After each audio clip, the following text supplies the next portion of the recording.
सोनागढ़ नाम के छोटे से गांव में वीरन नाम का एक गरीब किसान अपनी पत्नी कमला के साथ रहता था। वीरन गांव का सबसे गरीब व्यक्ति था। वह रोज किसी न किसी के यहाँ मजदूरी करता और जितने पैसे मिलते उसी से दोनों का गुजारा चलता था। वीरन का घर भी बहुत पुराना और मिट्टी का बना हुआ था। उसके पास इतने पैसे भी नहीं थे कि वह अपने घर की मरम्मत करवा सके, इसलिए कभी कभी वह खुद ही दीवारें ठीक कर लिया करता था। 2 वक्त की रोटी जुटाना भी उनके लिए एक बड़ी चुनौती थी। गरीबी के कारण गांव वाले न तो उनसे ठीक से बात करते थे, न ही कोई इज्जत देता था। गांव के बीच एक नदी बहती थी, जहां से सभी लोग पानी भरते थे। लेकिन जब वीरन या उसकी पत्नी कमला वहां पानी लेने जाते तो गांव वाले उन्हें बुरा भला बोलते थे। अरे कलमुही, तू फिर आ गई पानी लेने? गलती से भी अपने मटके में पानी मत भरना, समझी? कमला चुपचाप सब सुनती रहती थी। वह किसी से कुछ नहीं कहती। सारी औरतों के जाने के बाद वह धीरे धीरे मटके में पानी भरती और घर लौट आती है।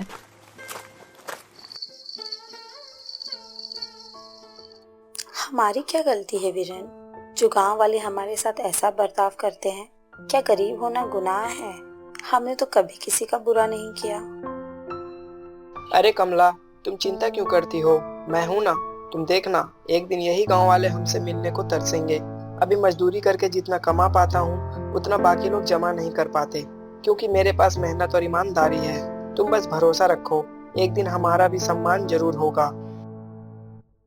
वीरन मेहनती होने के साथ साथ दिल का भी बहुत अच्छा इंसान था। वह कभी किसी के साथ बेईमानी नहीं करता था और यही उसकी सबसे बड़ी खूबी थी। गरीबी के बावजूद उसके चेहरे पर हमेशा सच्चाई और उम्मीद की चमक रहती थी। बारिश का मौसम था। एक रात तेज आंधी के साथ साथ बहुत जोरों की बारिश शुरू हो गई। वीरन का घर कच्चा था और तेज तूफान में उसके गिरने का डर बढ़ता जा रहा था। कमला, बाहर बहुत जोर की बारिश और तूफान हो रहा है। मुझे लगता है हमारे घर की छत ज्यादा देर तक नहीं टिक पाएगी। जी, मैं भी यही सोच रही थी। हमारे पास जो भी ज़रूरी सामान है उसे एक बोरे में भर लेते हैं और भैया भोलेनाथ के यहाँ रखाते हैं। हाँ, तुम सही कह रही हो। चलो जल्दी जल्दी जरूरी चीजें बांध लेते हैं, फिर भैया के घर चलते हैं। वीरन और उसकी पत्नी कमला ने जल्दी जल्दी कुछ जरूरी सामान एक बोरे में भर लिया और बारिश में ही चल पड़े अपने भाई भोलानाथ के घर की ओर। भोलानाथ का घर पक्का था, इसलिए वहां उनका सामान सुरक्षित रह सकता था।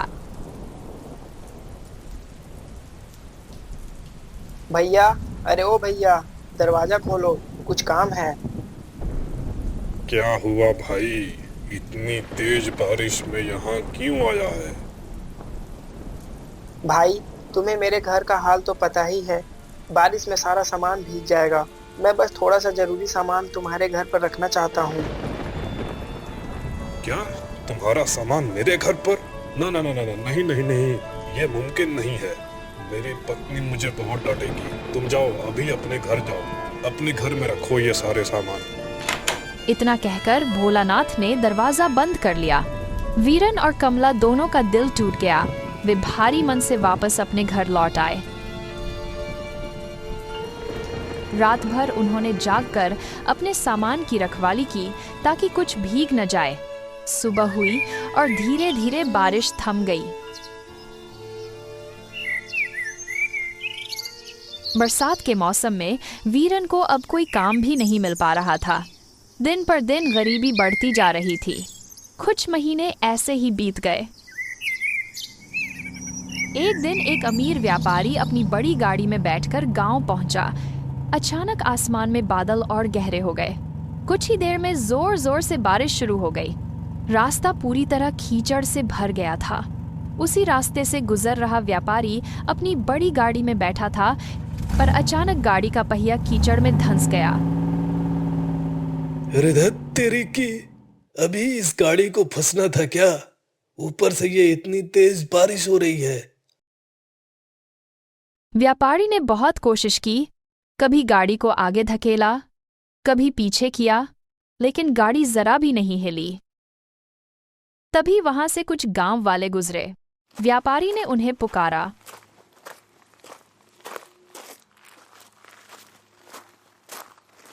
अरे भाइयों सुनो सुनो सुनो, मेरी गाड़ी कीचड़ में फंस गई है। क्या तुम मेरी थोड़ी मदद कर दोगे प्लीज? अरे चल, तुम्हारे नौकर है क्या हम गीले हो जाएंगे और हमारे बस की नहीं है, तुम खुद निकाल लो इसे। इतना कहकर वे वहां से चले गए। बारिश लगातार बढ़ती जा रही थी और व्यापारी हर गुजरने वाले को आवाज लगाता, लेकिन कोई भी मदद के लिए नहीं रुकता। उसी समय वीरन भी काम की तलाश में दिन भर भटक कर थका हारा उसी रास्ते से घर लौट रहा था। ये क्या, गाड़ी कीचड़ में फंसी है और वो आदमी तो मदद के लिए पुकार रहा है। वीरन तुरंत वहां पहुंचा और व्यापारी से बोला, साहब, क्या मैं आपकी गाड़ी निकालने में मदद कर सकता हूँ?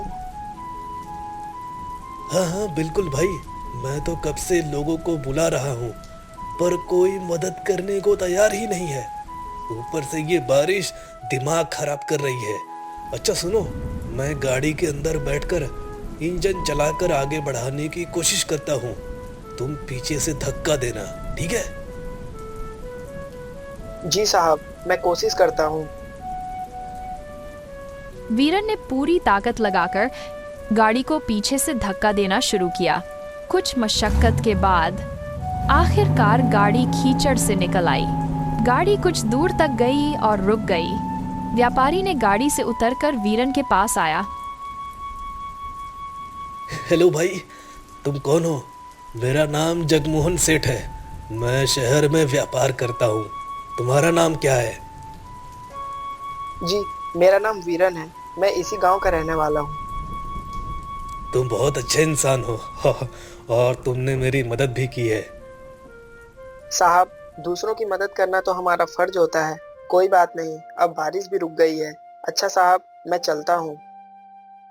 रुको वीरन, मुझे अपने घर नहीं ले चलोगे क्या?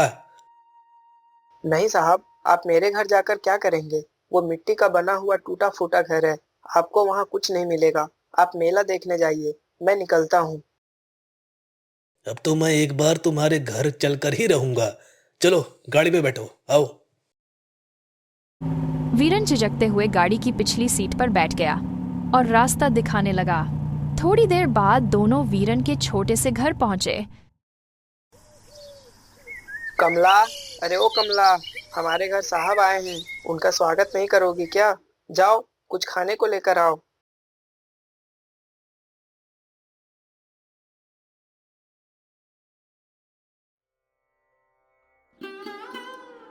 वीरन, तुम क्या काम करते हो? साहब, क्या बताऊं, कई महीनों से काम की तलाश में हूँ, कोई काम देता ही नहीं। कभी इधर उधर मजदूरी मिल जाती है, पर अब तो बारिश के कारण वो भी बंद है। तभी कमला अंदर से एक छोटी सी प्लेट लेकर आई। उसमें बस एक गुड़ का टुकड़ा था। साहिब, हमारे घर यही बचा है, कृपया इसे ही खा लीजिए। हाँ हाँ, क्यों नहीं, तुम्हारे घर की मिठास इस गुड़ में है। वीरन, तुम्हें कोई काम नहीं मिल रहा है ना? अगर तुम चाहो तो मैं तुम्हें काम दे सकता हूँ। क्या सच में? आप मुझे सच में काम देंगे साहब? हाँ, शहर में मेरे पास बहुत काम है। मैं सोच रहा था किसी ऐसे आदमी को अपने साथ रखूं जो मेहनती और काफी ईमानदार हो, और तुम्हें देखकर लगता है तुम में ये दोनों बातें हैं। साहब, कैसा काम करना होगा और कहाँ काम करना होगा, आप बस बता दीजिए, मैं आपके साथ काम करने के लिए तैयार हूँ। अभी तो तुम यहाँ रहो, घर की चिंता मत करो। कुछ दिन बाद मैं खुद तुम्हें लेने आऊंगा। तुम मेरे साथ शहर चलो, वही तुम्हारे लिए एक नया घर और काम दोनों दूंगा। यह सुनकर वीरन और कमला दोनों की आंखों में खुशी के आंसू आ गए। वीरन ने गांव भर में जाकर यह खुशखबरी सबको सुनाई, लेकिन किसी को उसकी बात पर यकीन नहीं हुआ। गांव वाले हंसने लगे। अरे हाँ हाँ, अब तो तू भी शहर का बड़ा आदमी बनेगा ना। ये सब तेरे बस ख्याली पुलाव हैं। पर वीरन के चेहरे पर मुस्कान थी। उसे यकीन था कि भगवान ने आखिर उसकी सुन ली है। कुछ ही दिन बाद वो व्यापारी जगमोहन सेठ अपनी गाड़ी लेकर वीरन के घर फिर से पहुंचा। सुबह का समय था। जगमोहन सेठ अपनी गाड़ी के पास खड़ा था। वीरन और कमला घर के बाहर अपना सामान बांध रहे थे।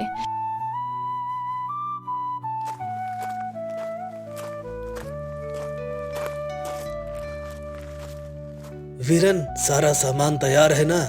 चलो अब चलते हैं शहर की ओर। जी साहब, सब तैयार हैं। कमला, तुमने बाकी चीजें रख ली ना?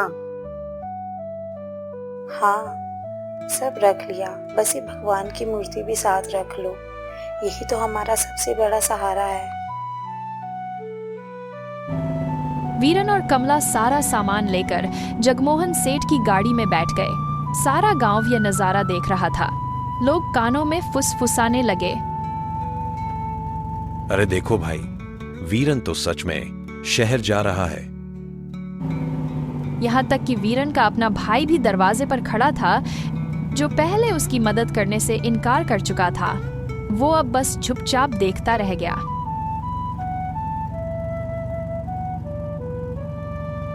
कई घंटे की यात्रा के बाद वे शहर पहुंचे।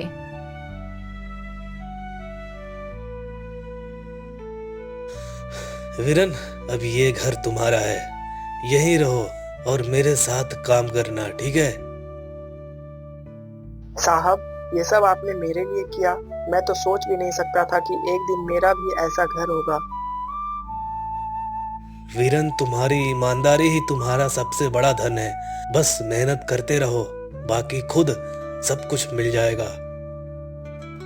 वीरन ने पूरी लगन से काम करना शुरू कर दिया। वो अब हर काम दिल से करता था। धीरे धीरे उसका घर और जीवन दोनों सुधरने लगे। अब वो अच्छे खासे पैसे कमाने लगा था और उसका घर शहर में एक मिसाल बन गया था। कुछ समय बाद वीरन और उसकी पत्नी गांव में आए।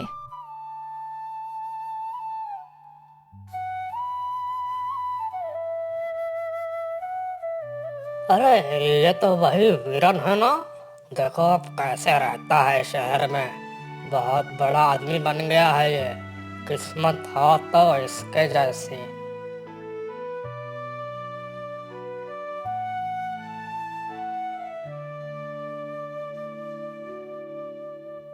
भाई, माफ कर दो।